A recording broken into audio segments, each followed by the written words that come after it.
Hello, എല്ലാ ഞായറാഴ്ചത്തെയും പോലെ ഇന്നത്തെ ഞായറാഴ്ചയും പ്രിയ ചേച്ചിയും സതീഷേട്ടനും മീൻ മേടിക്കാൻ പോയിട്ട് തിരിച്ചു വരുന്നത് നോക്കിയിരിക്കുവാണേ ഞാൻ. ഒത്തിരി നേരമായിട്ടും കാണാനുണ്ട്. ഞാനകത്ത് കയറിപ്പോയപ്പോഴത്തേക്കും അവർ ലാൻഡ് ചെയ്തിട്ടുണ്ട്. കൂടെ ഒരു കവർ നിറച്ച് മീനുണ്ടായിരുന്നു. അതെല്ലാം ഒരു ബേസിനിലേക്ക് കുടഞ്ഞിട്ടിട്ടുണ്ട്.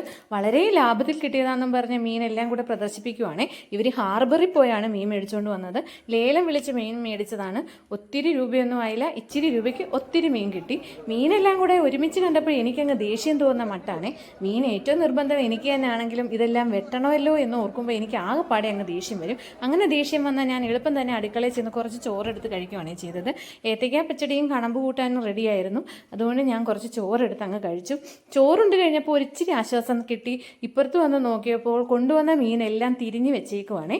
അങ്ങനെ കുറേ ചൂട, ചെമ്മീൻ, പിന്നെ പല വകയായിട്ടുള്ള മീനുകൾ അങ്ങനെ 3 പാത്രത്തിലായിട്ട് തിരിഞ്ഞു വെച്ചിരിക്കുന്നു. ഈ ചെമ്മീനെല്ലാം ഇപ്പം എടുക്കാനാണ് ഉദ്ദേശം. ഇതും കൂടെ കണ്ടപ്പോൾ എനിക്ക് ഒന്നുകൂടെ ദേഷ്യം വന്നപ്പോൾ ഞാൻ ഒന്നുകൂടെ അടുക്കളയിൽ കയറി ഒരു ഏത്തയ്ക്ക എടുത്തങ്ങ് കഴിച്ചേ. ഏത്തക്കയൊക്കെ കഴിച്ച് ഇപ്പുറത്ത് വന്നപ്പോഴത്തേക്കും ചെമ്മീൻ കുറച്ച് പൊളിച്ച് അതൊന്ന് റോസ്റ്റ് ചെയ്ത് വെച്ചിട്ടുണ്ട്. ചെമ്മീൻ റോസ്റ്റിൻ്റെ ആ മണവും ആ ഒരു പരുവൊക്കെ കണ്ടപ്പോൾ എനിക്ക് ഒന്നുകൂടെ കൊതി തോന്നി.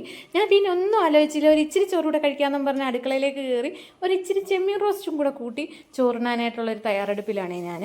ഏതായാലും ഇങ്ങനെ കൊണ്ടുവരുമ്പോഴത്തേക്കും മീൻ മൊത്തം ചേച്ചി വെട്ടുമായിരിക്കും എന്ന് പ്രതീക്ഷിക്കുന്നു.